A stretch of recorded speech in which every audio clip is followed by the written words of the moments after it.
Ներքին գործերի նախարարությունում եւ ենթակա ծառայություններում իրականացվող համապարփակ բարեփոխումների շրջանակում շարունակվում են համակարգային փոփոխությունները, միտված հանրությանը առավել որակյալ քաղաքացիակենտրոն եւ արժանապատիվ ծառայություններ մատուցելուն։ Միգրացիոն ոլորտի բարեփոխումների շրջանակում կառուցվում են միջազգային չափանիշներին համապատասխան սպասարկման նոր գրասենյակներ։ Հունիսի 22-ին ներքին գործերի նախարար Արփինե Սարգսյանը եւ ֆրանսիական ընկերությունների կողմից հիմնադրված Հայփաս փակbaşնետիրական ընկերության աշխատանքային խումբը գործադիր տնօրեն Ռեջիս Բուշիեի գլխավորությամբ այցելել են Էջմիածնի, Գյումրու եւ Վանաձորի սպասարկման գրասենյակներ, տեղում ծանոթանալու շինարարական աշխատանքների ընթացքին։ Ուսումնասիրվել են աշխատանքների բոլոր փուլերը, դիտարկվել են տեխնիկական եւ կազմակերպչական լուծումներ, կատարվել ճշգրտումներ եւ ներկայացվել առաջարկություններ։ Նախարարը կարևորել է կատարվող աշխատանքների որակի նկատմամբ խիստ վերահսկողությունը, ընդգծելով, որ նոր գրասենյակները պետք է լիովին համապատասխանեն սահմանված չափանիշներին եւ ապահովեն քաղաքացիների համար հարմարավետ ու արժանապատիվ սպասարկման պայմաններ։ Նախարար Սարգսյանը նշել է, որ նոր գրասենյակներում ներդրվող տեխնոլոգիական լուծումները եւ մեկ պատուհանի սկզբունքը հնարավորություն կտան նվազեցնել վարչարական բարդություններն ու հերթերը, ինչպես նաեւ խնայել քաղաքացիների ժամանակը։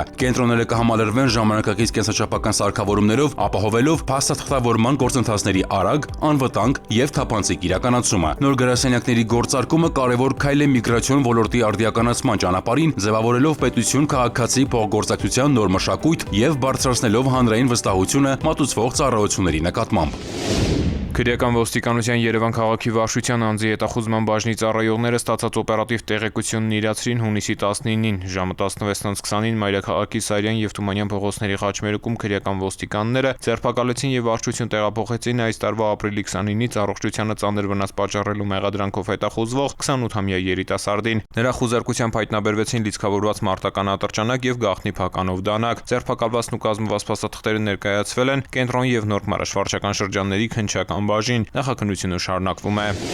Ոստիկանության կարևոր գործառույթներից է բնակչության մոտ ապօրինի պահվող զենգզինամթերքի հայտնաբերումն ու առգրավումը։ Վերջին շրջանում համայնքային ոստիկանության գլխավոր վարչության տարածքային ստորաբաժանումների բացատրական աշխատանքի արդյունքները ներկայացնենք մեկ տեսաշարով։ Համայնքային ոստիկանության Տավուշի բաժնի ծառայողների բացատրական աշխատանքի արդյունքում քաղաքացին կամավոր հանձնել է 1 ինքնաձիգ, պայթուցիչներով 2 նռնակ, փամփուշտներ ու պահեստատուփ։ Կումայրի համայնքային ոստիկանների բացատրական աշխատանքի արդյունքում մի քաղաքացի հանձնել է ինքնաձիգ, կարաբին ու գազային ատրճանակ, նաև հակատանկայինական, նռնակ ու զինամթերք։ Նույն բաժնում մեկ այլ քաղաքացի կամավոր հանձնել է հրացան, նռնակ, նռնակի 2 պայթուցիչ, հակատանկայինական, փամփուշտներ ու զինամթերք։ Մաշտոցի համայնքային բաժնում կամավոր հանձնել են ինքնաձիգ, մարտական ատրճանակ, հրացան, պայթուցիչներով 2 նռնակ ու փամփուշտներ։ Համայնքային ոստիկանության Ճամբարակի բաժին ներկայացած քաղաքացին կամավոր հանձնել է ակոսափող հրացան։ Թալինի համայնքային բաժնում կամավոր հանձնել են հակատանկային նռնականետ, նռնակ ու պայթուցիչի մարտագլխիկներ։ Արդյունավետ էր նաև Չարենցավանի համայնքային ոստիկանների բացատրական աշխատանքը, կամավոր հանձնել են ակոսափող հրազեն։ Հրազդանի բաժնում հանձնել են հրազեն, թմբուկավոր ատրճանակ, նռնակ, նռնակի 3 պայթուցիչ, 1 արկղ 1080 հատ փամփուշտ եւ զինամթերք։ Ամասիայի համայնքային բաժնում կամավոր հանձնել են ատրճանակ, պայթուցիչով նռնակ ու փամփուշտներ։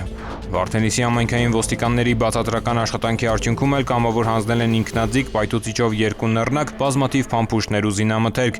Հիշեցնենք, որ ապօրինի պահվող զենք զինամթերքը կամավոր հանձնողներն ազատվում են քրեական պատասխանատվությունից։ 112 բարև ձեզ, լսում եմ։ 112 լսում եմ ձեզ։ Քաղաքը նշեք։ Բարի շնորհակալություն, ընդունեցեք։ Ազանգ ունենք քաղաքացուն օգնություն անհրաժեշտ Մաշտոցի փողոցներում։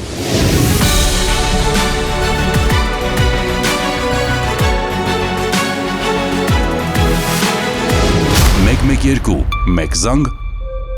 արագ արձագանք։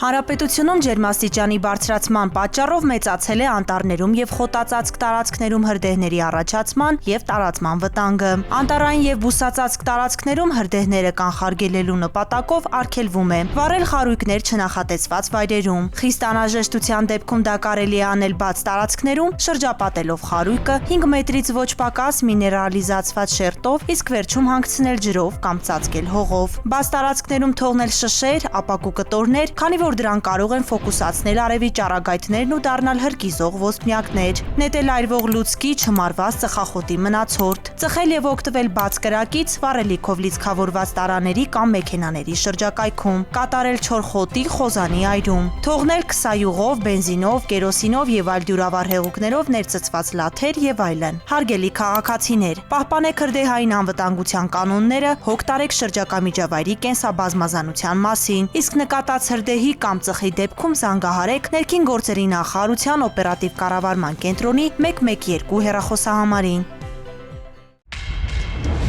Կառավարությունն իրազեկում է։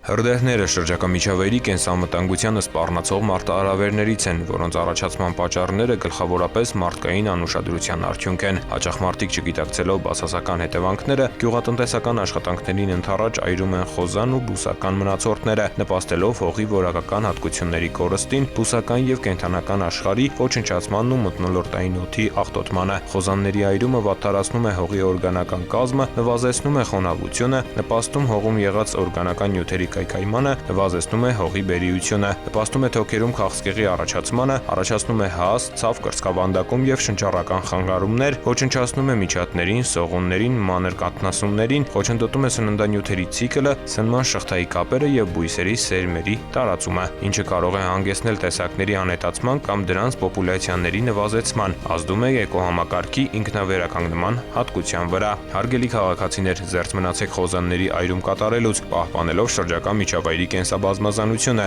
իսկ նկատած հրդեհի կամ ծխի դեպքում զանգահարեք 112 հեռախոսահամարին։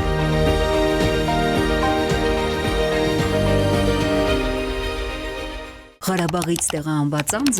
ունես փախստականի կարգավիճակ եւ ուզում ես ձեռք բերել Հայաստանի Հանրապետության քաղաքացիություն, ուրեմն շարունակիր դիտել տեսանյութը։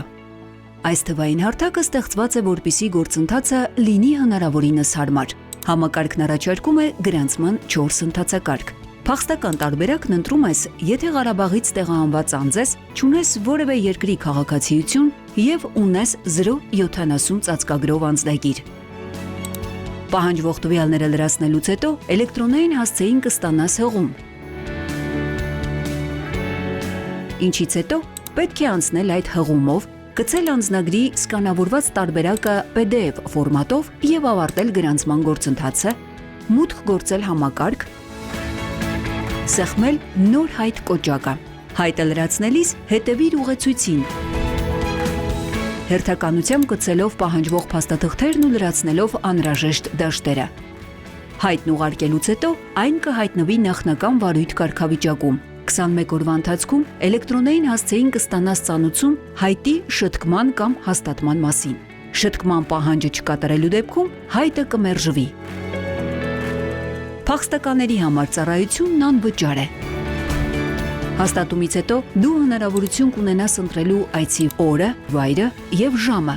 Այցելության ընթացքում կստուգվի ներկայացված տվյալների ճշտությունը եւ փաստաթղթերի վավերականությունը։ Այցից հետո 90 օրվա ընթացքում էլեկտրոնային փոստի միջոցով կծանուցվի քաղաքացիության շնորհման կամ մերժման մասին։ Քաղաքացիության շնորհման մասին ծանուցումը ստանալուց հետո անհրաժեշտ է ներկայանալ ներքին գործերի նախարարության միգրացիա եւ քաղաքացիության ծառայություն անձնագրավորվելու նպատակով։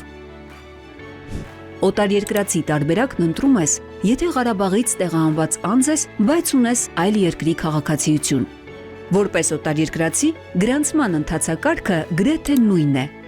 Սակայն տվյալ դեպքում ծառայության համար պետական տուրքը կազմում է 50,000 դրամ։ Հայաստանի Հանրապետության քաղաքացիության ստացումն այժմ ավելի պարզ է եւ հասանելի ցանկացած վայրից, ցանկացած պահի։